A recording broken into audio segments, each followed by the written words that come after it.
Retired Senior Airman David Rogers, who served in the United States Air Force and was severely injured in a car crash, recently trained at the Canine Companions for Independence Northeast Regional Facility in Medford for a new canine companion. David has come to Canine Companions for Independence to receive training with an assistance dog, and he's come with the help of his mother, Lori. And the sorts of behaviors that David will need assistance with are picking things up off the floor that he may have dropped, opening and closing doors, tasks that he has difficulty doing now.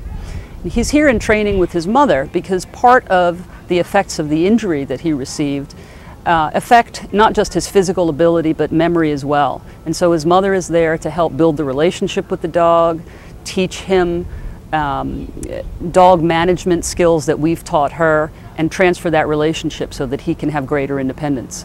There's a tremendous need to give back to the veterans that have helped serve this country and protect this country. They, in some cases, have suffered great losses and sacrifices for our benefit, for our safety and security. And so this is just one way that we can help give back and help them come back into society and be as functional and independent as possible. David uses a computer to speak. He told his story about how he was injured. I am a retired senior airman. I was crew chief on A-10 and F-16 airplanes. I was in a car accident on May 26, 2009 in Germany. I was in a coma for a while in a German hospital and got transferred to Walter Reed in Washington, D.C. He was not expected to live because of the severity of the brain damage and also other body injuries. He had a shattered pelvis and a shattered rib cage. And then he went to McGuire Veterans Administration Hospital, which is in Richmond, Virginia. At McGuire, he received acute rehab with the polytrauma unit, and he actually emerged his consciousness and became fully conscious.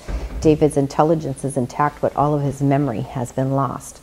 So basically, if you have a computer that's still working and you wipe the data, that's what David's brain is working on now, is recollecting data. So that's what he does. We are very blessed to have him alive and able to be with us consciously as well. David's level of injury is a lot more profound than many of the other clients that we have here.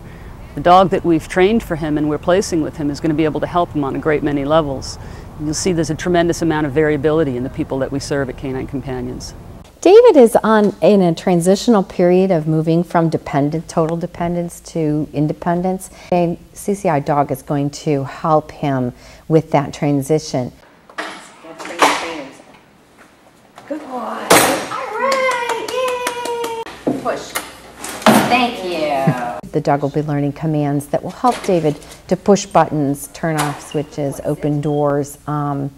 Anything that he might need, we should be able to train the dog to help him with some of those fine-tuned things that a person who's not a quadriplegic can easily perform.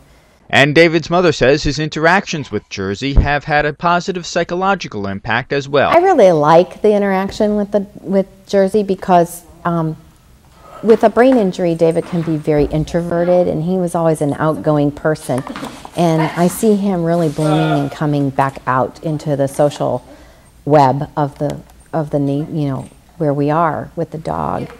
He's more concerned about whether Jersey got fed, whether Jersey got exercised. When we walk into a room and maybe we don't have Jersey, he'll say, "Where is my dog?" And I see that as a much more outreaching behavior than I've seen in the past 2 years since the accident, which was more about David worrying about his care. For more information about Canine Companions for Independence, you can check out their website, cci.org. In Medford, Chris Collora reporting.